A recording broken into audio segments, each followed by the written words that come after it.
This is Making Better Decisions. I'm your host, Ryan Sullivan. Decisions are where rubber meets the road for organizations.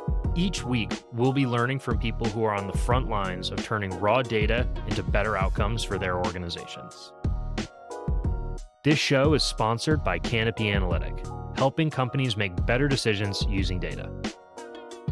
Welcome, everybody, to the Making Better Decisions podcast. Today, I have an extra special guest, somebody that I'm very excited to have been able to get onto the podcast.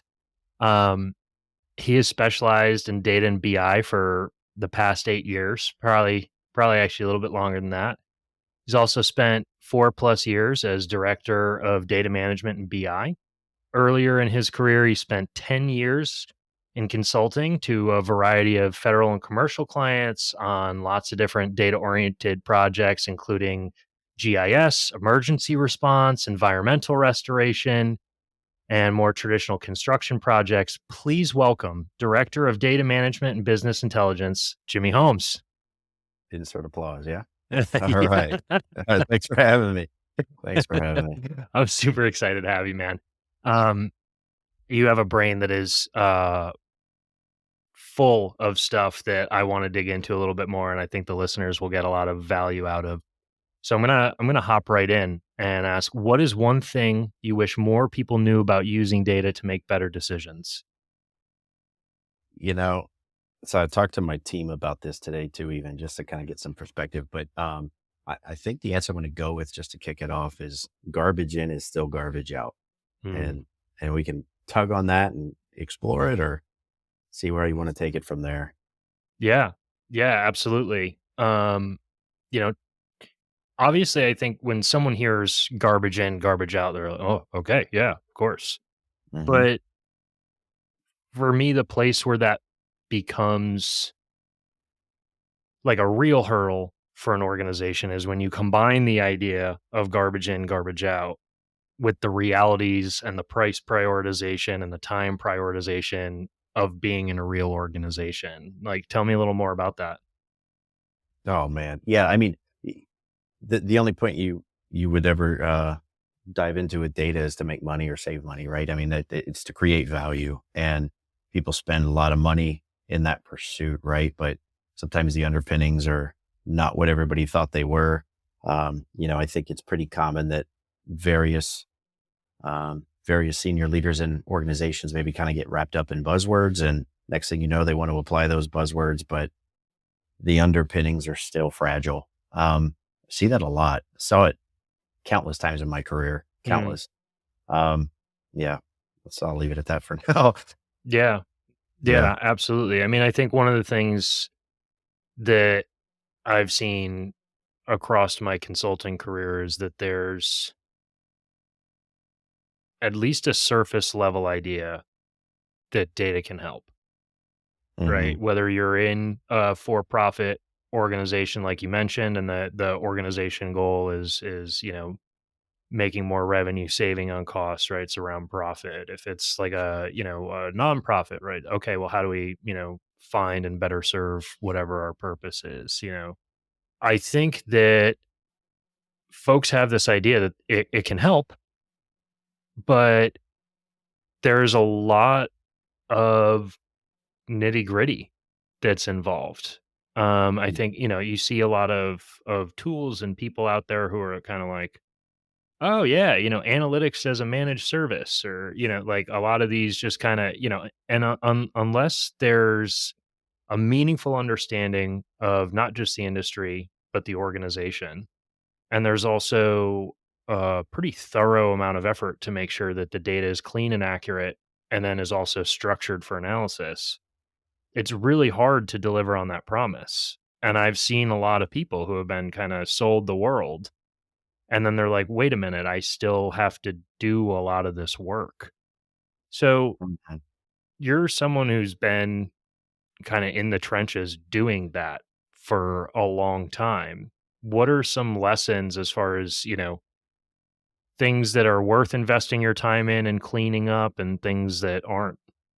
It's a hard thing, right? Because you can end up over governing and introducing paralysis of analysis, right? And I think Mm, that I've seen that too, right? You overthink it because there's traps and landmines to watch out for. But I think you almost have to gauge each situation. But process discipline, I think, is a very underrated thing. I was just on the phone with my boss earlier today, right? We'll not get into specifics, but you know, when you peel back the onion, sometimes you find out that there's not actually a process. It's an idea of a process and it changes as the wind blows. And that influences business outcomes, right? Or business decisions, I should say. It's almost like consider the situation and just take pause and think about things for a second, right? So right now I'm in a role where we're, central IT, we're kind of responsible for data for the organization, but I've been involved in countless projects where you're on the outskirts of that, Mm. executing and you've got like your little fishbowl and what applies there might not necessarily apply in a central way, right? But you can still see it as projects grow and something that, I used to just be responsible for kind of gets handed off to somebody else. And, things that I took for granted or assumptions I made, um, don't translate, right? And before you know it, you've got a mess on your hands. But, um, yeah, I'd say take the time to think about the situation and Mhm. and what makes sense. I think, instead of getting sucked up, like you said, I get countless emails from vendors too that promise the world and all this. And then the two biggest hurdles I see time and again is, like you said, they don't know our business Hmm. and data prep. And huge amounts of money get spent learning our data. And then when they get done, they've run out of funds. They can't really tell you something. And they say, well, what we've learned was, something that, um, wasn't really of value to us in the first place. Like, Sometimes, no, I mean, sometimes sometimes as the fish, we bite on that, and we kind of get the same results and sometimes we don't. But, yeah, I mean, I don't know. You could take that in a million directions, but the, it's very circumstantial too, yeah. Um, so, I think one of the things you kind of connected 2 points in a new way for me. So one of the big things that I preach that you just mentioned is what is the goal? And like you mentioned earlier, like let's take a for-profit business. That's a little bit more straightforward, right? Their goal is to make more profit, to increase medium to long-term shareholder value, hopefully, right? Hopefully it's not short-term, but like in general, right? To like mhm, increase the value and the profitability of the business, to make more money. And one of the big things that I see is lots of times we think about, okay, well, that's the business strategy. Maybe there's like some specific ways that we've decided to go about that. mhm. Some organizations and folks that I see kind of talking out there in the talking headosphere, they talk a lot about all this data strategy stuff. And I think I get what they're going for. But what that's resulted in is a lot of people who aren't, working full time in the analytics space thinking that data strategy and business strategy are two separate things. And here's what the organization is doing. And then separately, like, here's some stuff that we're going to do with data that like might result in something cool, might not. Even if it's cool, does it make money? And I try to always talk about data and all of the stuff that we use to work with it are just a set of tools to help an organization achieve its objectives, whatever those may be. And when I combine that with what you were just talking about, which is okay, well, every business person in every scenario knows that it's like some sort of optimization, right? There's like a trade-off between how much time, effort, and energy should I spend on this for a return that's kind of also unexpected. And one of the things that I think might help the listeners a lot is there's no way to know what things I should invest in or how much if I'm not directly tying the work that I'm doing to some sort of business outcome. And if we're Yeah, just doing some sort of investigation, like you mentioned, it may result in something, it may not. But having a clear business strategy and being able to, as you said, tie all of the data initiatives to that is critical for knowing where and how much you should invest in some of these processes. So, one of the things that just from knowing you for a little while, I know you've done a really good job of is striking that balance. Do you have any advice for anybody else on how they can, in a specific situation, use the business strategy to try and make effective decisions on what they should work on and what they shouldn't? I mean, I can kind of maybe let me come at this way, right? So in the most recent case, right? So the role that I've got now, for us, you had very clear line of sight to value, right? So there wasn't going to be like a if we do this and if we do this and if we do this and if we do this, here's how we get to the bottom line. It Mm, was real straightforward. Um, you know, if we go and do this, we free up a ton of capital immediately, and yeah. that kind of seeded the group to demonstrate we knew what we were doing. And then it let it sort of snowball forward. Right. And one of the other things I kind of had in mind as we were, talking about maybe, that first question was, you know, and I kind of just want to tap on this and then get back to what you just asked is, when you do and you deliver that immediate value, take that value and reinvest it, right? Like Mm, don't use it to kind of suck it out of the business and go, deliver it immediately back to shareholders. And I know shareholders don't want to hear that from yeah. somebody, but the reality is if you do that, right, any startup, if you immediately start paying yourself, you run yourself out of business, right? You've got to strike that balance between what do we take out and create as value and what do we use to create more value, right? Yeah. Um, but I think that's something where if your leaders kind of decouple business strategy from data strategy, you kind of see that happen too, right? Is okay, well, they do this thing over here and Yes. pick your department. They do this thing in IT, but they're a cost center to us and this and that. Really the business strategy is X. And I think that's probably for folks that maybe have seen some level of success that can kind of become sort of like a ceiling for you, unfortunately, right? Yeah. And it's figuring out Absolutely. how to kind of navigate that part of the environment, right? And I think in my opinion, that's when, there's a little bit of politics that start to get involved and some of the things that are not just concrete, tables and measures, right? It's working with your stakeholders to say, hey, let's think about this a little bit differently. Mm. How can we continue to create more value, right? Yeah, absolutely. I mean, I think that, when I first got started consulting, I was doing a lot more training of people just because kind of where I was in my life. I was younger and I could travel and I wanted to travel. And so it was fun. And I got to do a lot of that. And one of the big things, you know, I like to think that it was, more value add and more exciting, but it was a corporate training. So, it is what it is. But I always tried to start with the value proposition of, your goal here is to buy 5 minutes of your life back at a time. Hmm. And while that was very much on an individual basis when I was training groups of individuals, when you start translating that up to more strategic levels of an organization, I think it's the same thing.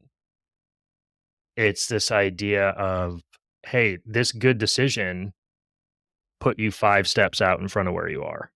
Why don't you take the value of 2 or 3 of those steps and reinvest that in making sure that the next decision is better and starting this kind of like you said, snowball effect where you're moving the whole organization forward. And, this actually gets me thinking a little bit about something else that you mentioned. So you talked about how your current role is focused on kind of centralized BI, so analytics as a function for the organization.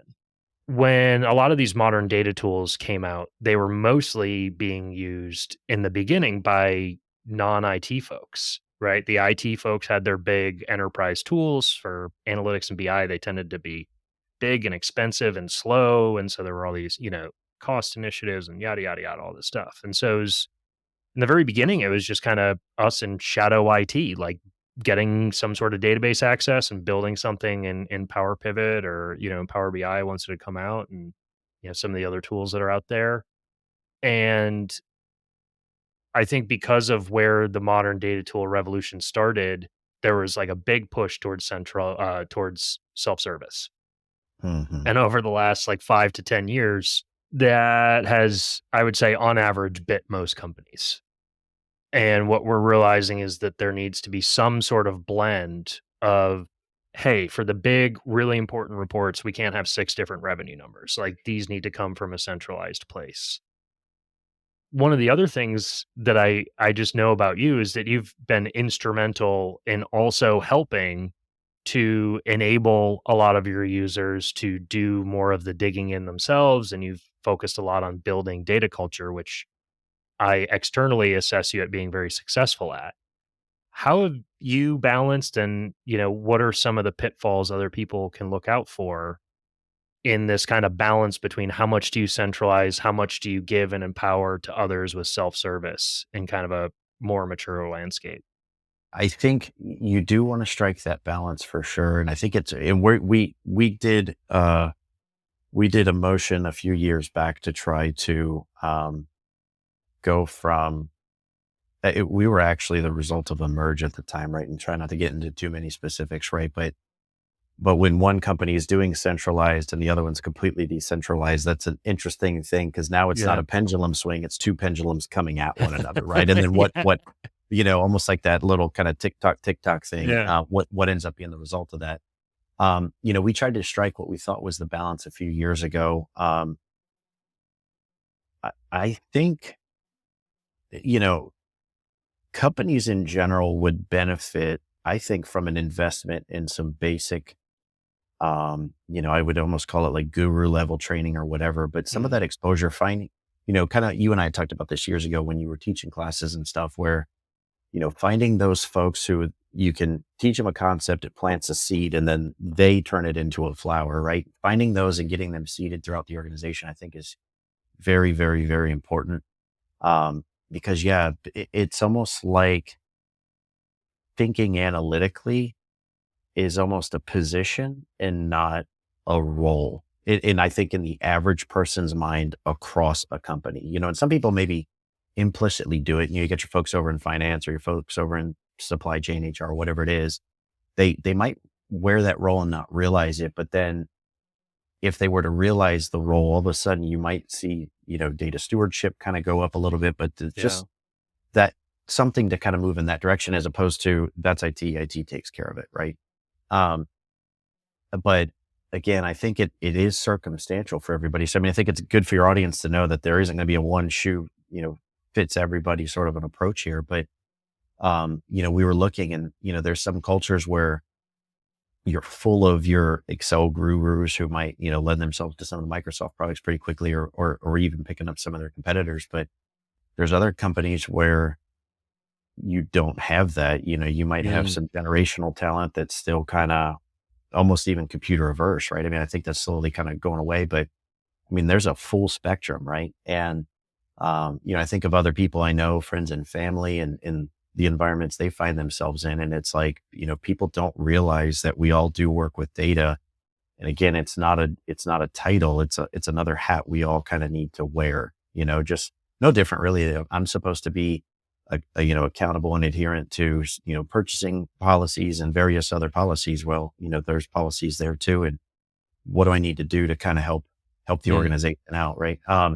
Not to ramble too long on that, but man, yeah, we could talk forever about some of these topics. Not at You know? all, man. I thought that was really valuable. I mean, I think what I'm kind of picturing in my head, you kind of painted this picture for me is, and again, I really love how you're talking about not just like, hey, here's how to do it, but like, here's how to think about it if your organization is different. So, making that investment in finding the folks that have that natural knack and desire to learn more about data and empowering them and getting training for them.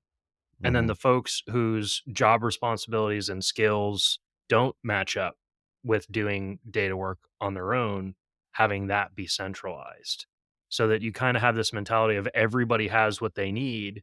And the folks that can go out and be value add and bring their subject matter expertise from their part of the organization, we've hopefully identified, trained, and empowered those people. So it really depends, like you said, who's in the organization and hey, are we going to invest the time in finding those hidden gems and giving them the love they need so that then that takes work off of everybody else. And it Hmm. also gives us the opportunity to harvest the, department or, subsection specific knowledge that they have that might be hard to replicate in a centralized fashion. Yeah. Um, you know, one of the things from your answer that popped up to me is, you know, you've been doing this stuff, right? Not just data and analytics, but data and analytics with some of the modern tools for a while. Like you recognized the value add of some of these tools versus some of the old BI and analytics things that were, out and available 10 or so years ago. What was it that caused you to see that? Like, how did you sniff out that there was kind of a revolution coming? Oh, man. Um, Interesting question. I would probably say I was a beneficiary of just my career path in general, right? So I had Mm. seen so many different clients and use cases, right? That my career kind of became more about a focus of what ultimately would be transferable skills, right? And you see these things as they come out, and I'm the type of person, anytime you learn a new trick or new this or new that or whatever, I kind of sort of go back and almost replay my life and say, would this have been, any different, right? And what I'll say, I think, not to get specific about tools, but most people have Office 365 nowadays, right? So, I mean, Power Pivot, right? And things I was doing at the time that lent themselves to it. It was sort of like, oh my gosh, if I would have had this. And again, it was just this project, this project, this project. And you were like, okay, there's something here. This isn't just, okay, this is useful to me right now, right? And then the same thing with Power Query. But I mean, I'm picking a product. In reality, it's a tool that's very well built, but it's really indicative of a process Yeah. and an application to say, get this closer to the end users, right? Again, and just replaying that over countless projects and saying, if I'd have had that, the countless hours writing VBA at night or doing these other things to try to make data stand on its head or do what I needed to do, right? You say, okay, that would have changed you know, the, the, the course of my life. If nothing else, it would have freed back up countless of the, non-paid work hours, Ye countless. yeah. Um, but I think it was that, right? It wasn't anything earth shattering. And at the time it was introduced, right? The tools that I'm using most of the time now, right? They were introduced in Excel. And I think it was a brilliant strategy at the time. It obviously we know what it morphed into. Um, and I think that, to the extent that I'm not really here to endorse Microsoft, but Microsoft sort of delivered on that promise. I think they've done a good job. It was a brilliant strategy in my mind because, again, it was always sort of these folks in IT that you talk to. They're trying to use a language with which you have no familiarity whatsoever. And, and, I think the other thing that was important that kind of let me know was when I could jump on to try to self-help and learn, Hmm. and I'm learning in English, not learning in even more technical terms that I've got to go look up, Mm. and kind of creating like a fractal sort of pattern for research, right? Like, well, Yeah. what is this? But what is this? What is this?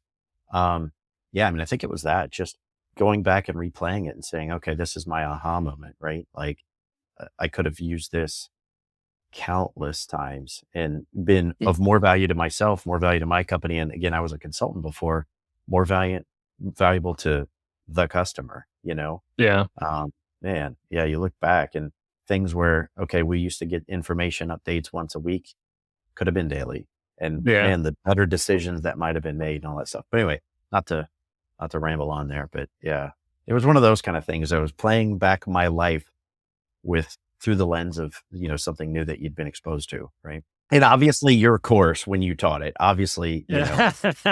Well, thank you. Thank you, thank you. But, yeah, it is I mean, I think a certain amount of this happens with early adoption of anything, and, I also kinda started my journey mostly using Microsoft tools, and the main reason for that was Excel, like you said. I think, I was working at a telecom company at the time, and I just kinda stumbled upon it. I was kinda in a data-oriented field, which made sense for me. I mean, I went to school for math, like, I kind of but it was more finance, actually. It was an FP&A team, and, you know what started it? You'll probably get a laugh out of this. I was just trying to make a pivot table off of something that had more than 1,000,000 rows. I Like, remember this. that's Yeah. how I found Yeah. Power Pivot back in the day. Was I was just like, I had more than 1,000,000 records of data because there's like, telecom. It's like, well, how many phone calls were there? A lot of phone calls, and I was just Googling how to get more than 1,000,000 rows into Excel, and they were like, "Oh, you can just, like, open up this window," and I was like, What window?" And then, like, you open it up, and there's, like, all of these, like, suites of tools, like, built right into Excel, and I was like, What is this?" Right? And it was there were a couple other people in the organization that were, doing it too. I was very lucky to just kinda be in the right place at the right time, but you're absolutely right. It just kinda opened my eyes to just from a simple little mistake, and once I saw it, I was like, "Holy cow, this stuff is extremely powerful," and you're right, that I think one of the biggest things that differentiate it, because there were loads of tools out there that were powerful. Mhm.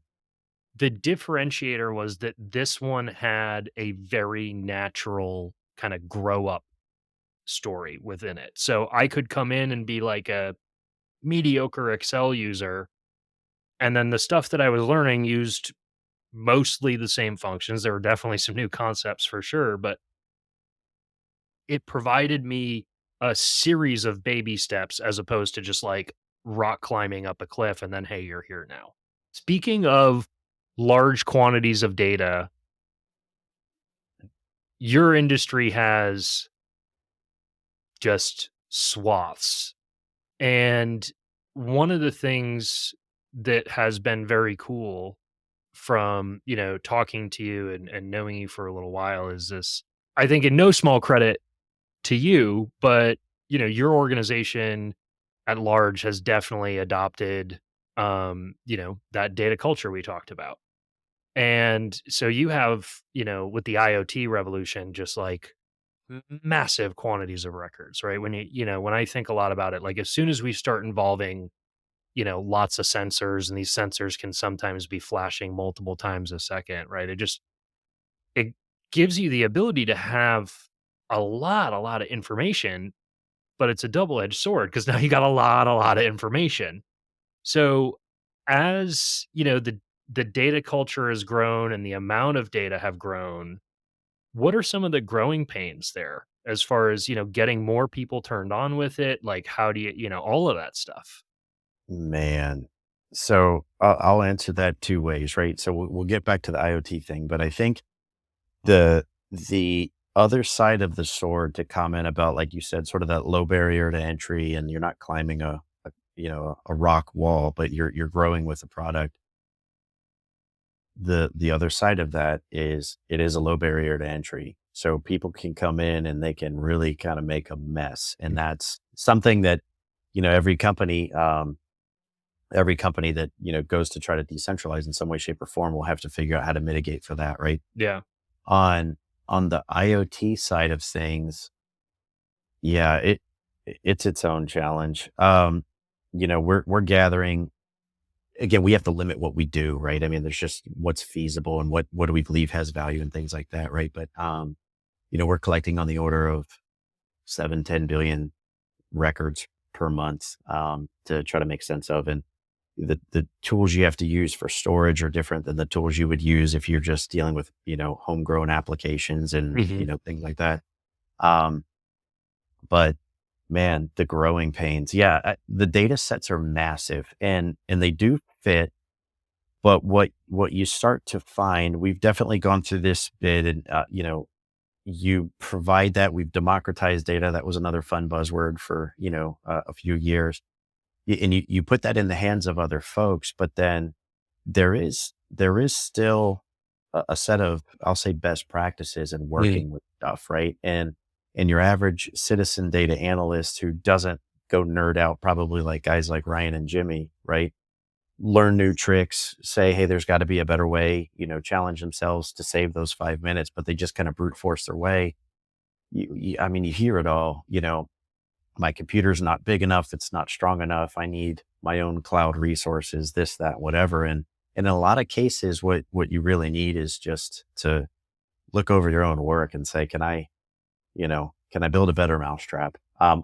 Without, spending days, weeks, months Yeah. on it, right? we've definitely gone through that sort of growing pain. I mean, people, and not to get into too many specifics, but you open up these files to try to help and you see where there's been, 15 cascading merges on tables that are just monstrosities in the first place. And you're Yeah. like, that data never even needed to be merged, right? That could have been related, but again, you've democratized it a bit and Yeah. that skill gap shows itself, right? And then you have to kind of make these decisions to say, okay, well, do I educate them a little bit on making a model? Do I just get them out of this pinch? Yeah. What do you do? There have been countless things like that. Again, that's the drawback, and that's why I think companies sometimes want to centralize a bit because some cultures don't want those headaches. Yeah. 100%. But Yeah, it's the balancing act. yeah, and you stymie creativity though, right? If you go in the other direction, so creativity and velocity, frankly. So yeah, I don't Yeah. know. It's an interesting challenge. I wish I could say we'd mastered it, but uh, yeah, the Yeah. battlefield's always changing too. Yeah.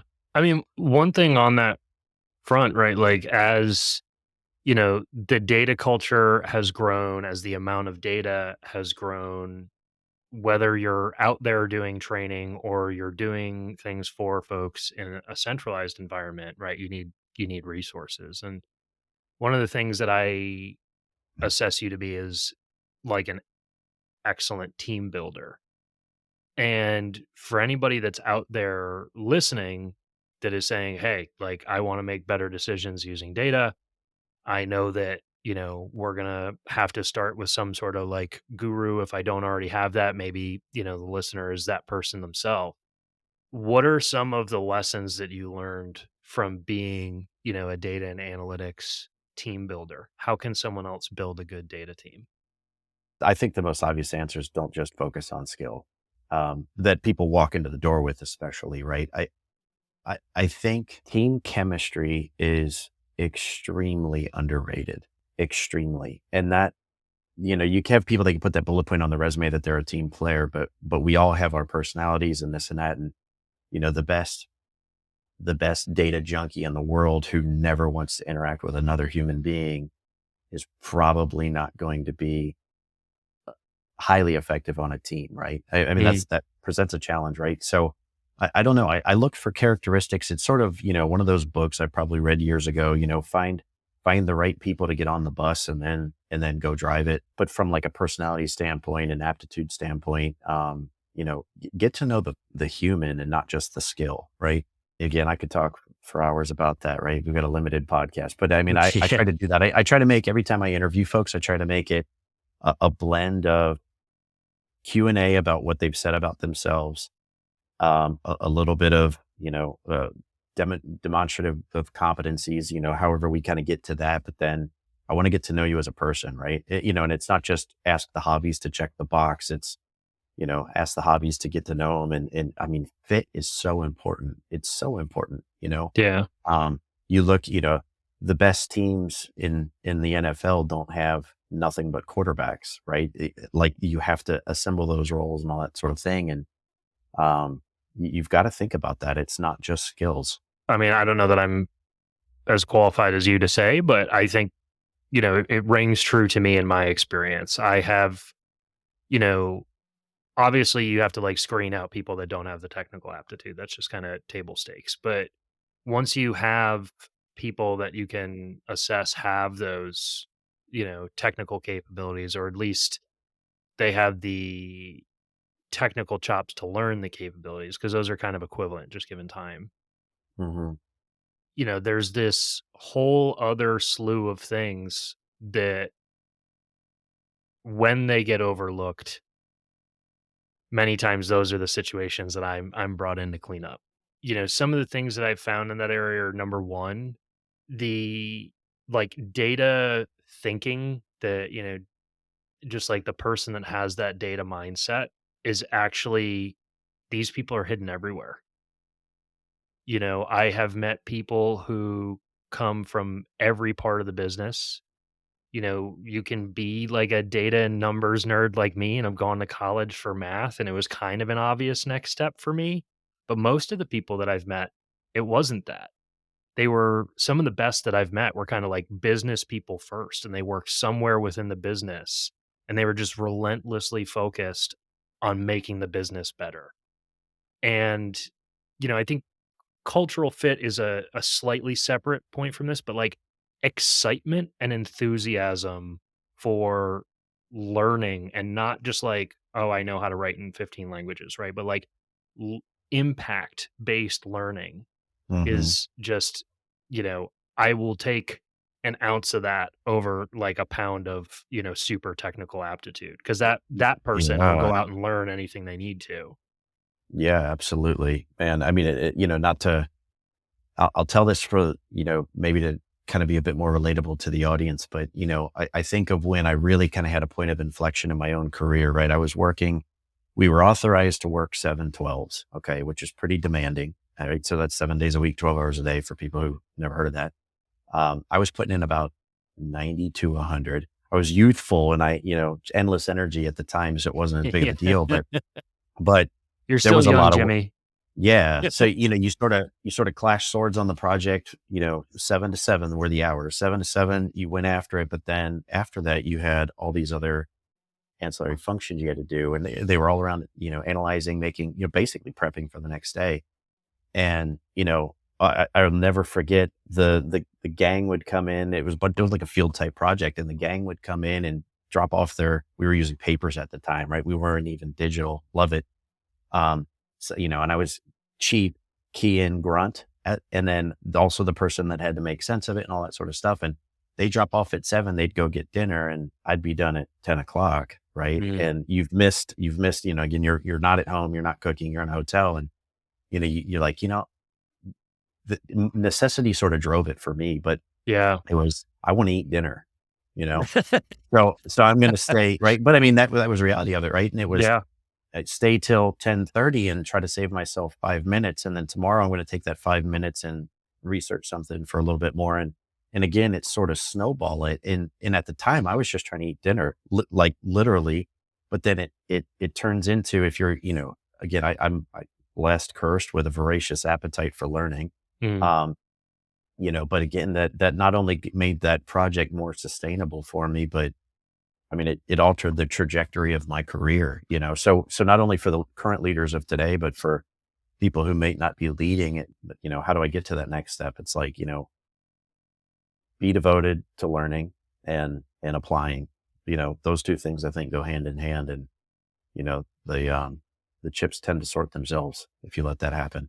Yeah. Um, so, Yeah, there's one thing that you touched on there that I think like you and I both know what you're talking about, but just for the benefit oh yeah, of the sorry. listener, I want to say, that 7 to 7 that you were doing, that was pretty much full of like data entry and manual data management, right? There was a healthy slice of that pie chart for sure. There was other stuff too. It was, on the phone half of those days, firefighting. Again, we weren't digital at the time, so people were calling in saying, "What was this? Where was that last?" Kind of. But Yeah. but yeah, absolutely. It was. We were authorized to work 12 a day. I was probably working 15, and there was definitely a full business day devoted to handling data, right? Whether Yeah. it was entry or analyzing or whatever, a full business day, but some other stuff kind of piled on every day. So, you know, um, Yeah. again, but again, necessity is the mother of innovation. Isn't that how that quote Yeah. goes? Not Yeah. that I did anything innovative, but it moved me along, Yeah. it just ran it forward. That's exactly, like being kind to your future self. Mm, I think yes. that when we talk about buying 5 minutes back of your life, right? What I really think of when I hear that is, it's now 2024. If you are doing something that is both manual and repetitive, a computer should be doing that. And that's the big target.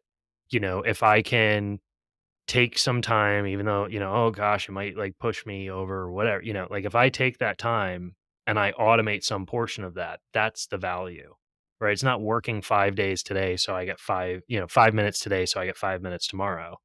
It's spending a half hour today, but then I get 5 minutes per day forever.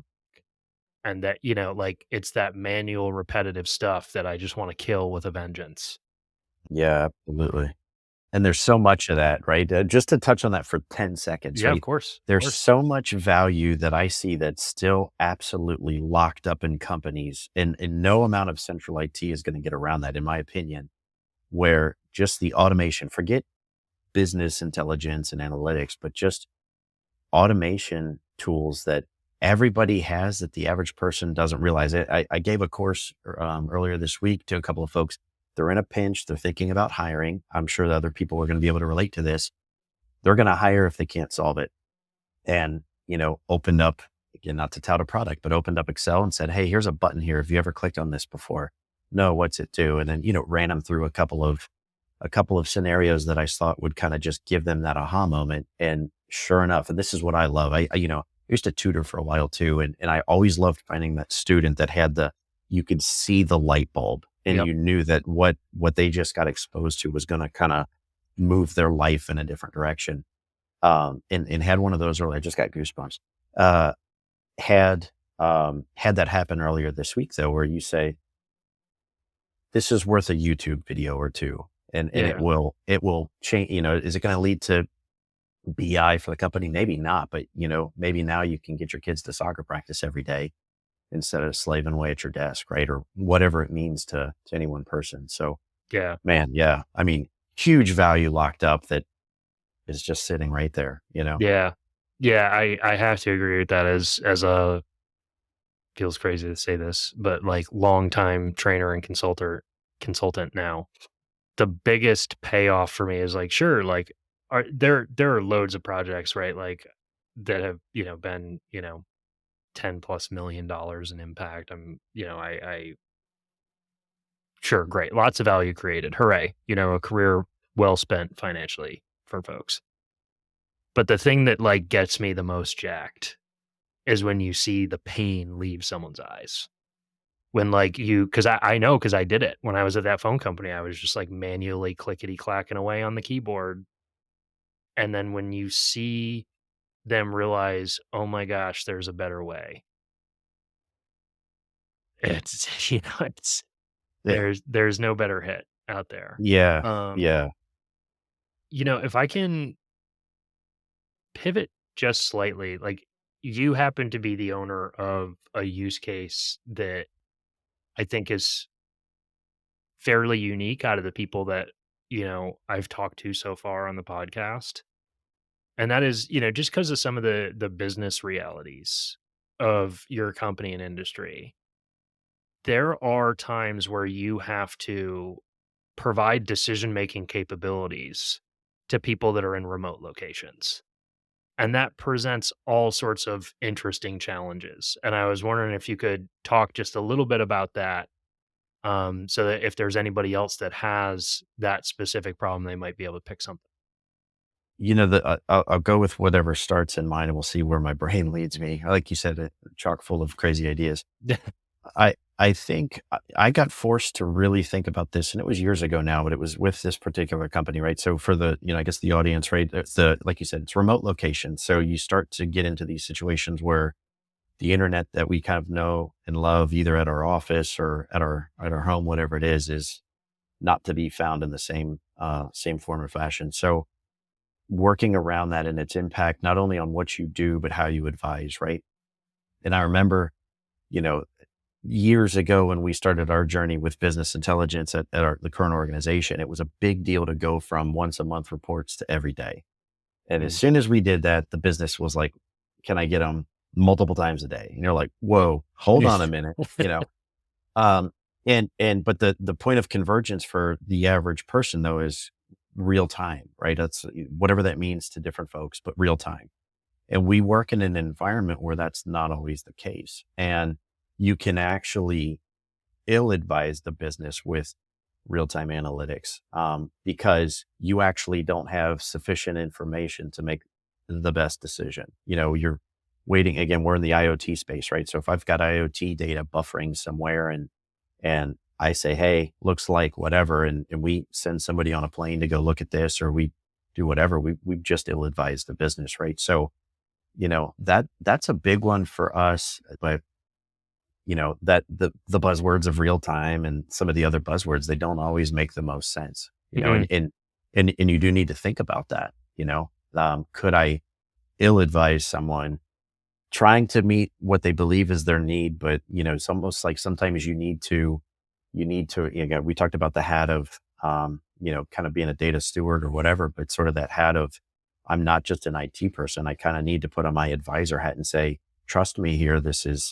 It's not going to sound good, but this is, for your own good, happy to explain it, whatever. But, we Yeah. go through that quite a bit.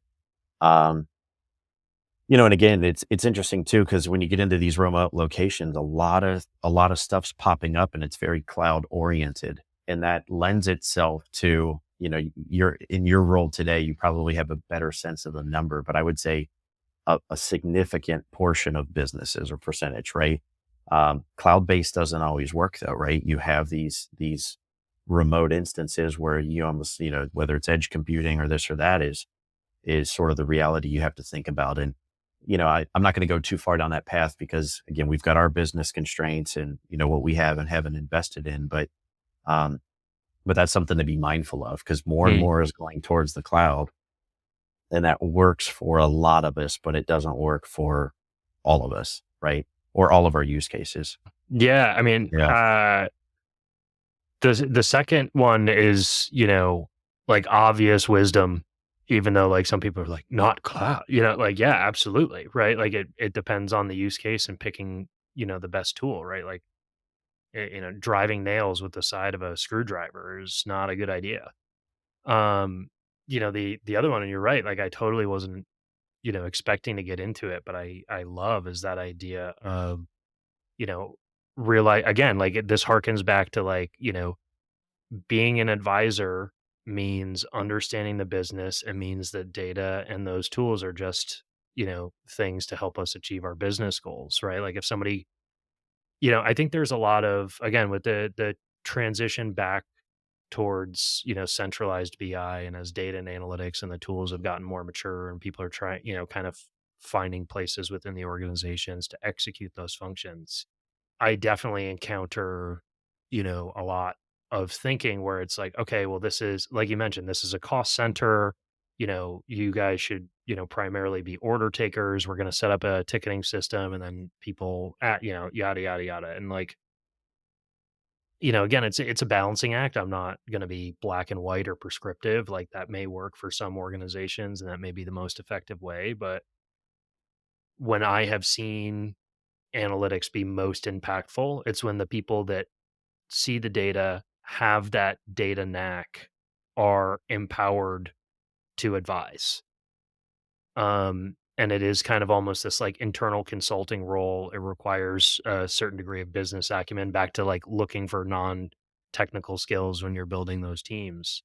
Um, that is, such a good point, right? That like obviously, like sure, you can get some stuff done with the order taking mentality, no doubt. And it's better than having nothing.